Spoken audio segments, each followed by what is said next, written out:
আজ মহালয়া।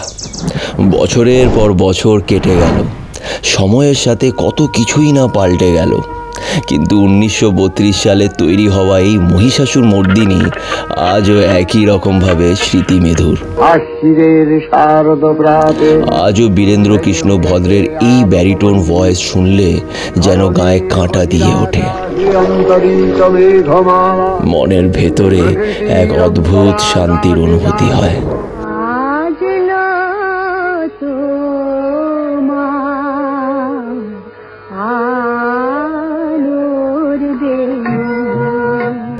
লাইফ যতই অ্যাডভান্স হয়ে যাক না কেন, কিছু চিরাচরিত জিনিস বাংলা এবং বাঙালির আবেগে থেকে যাবে।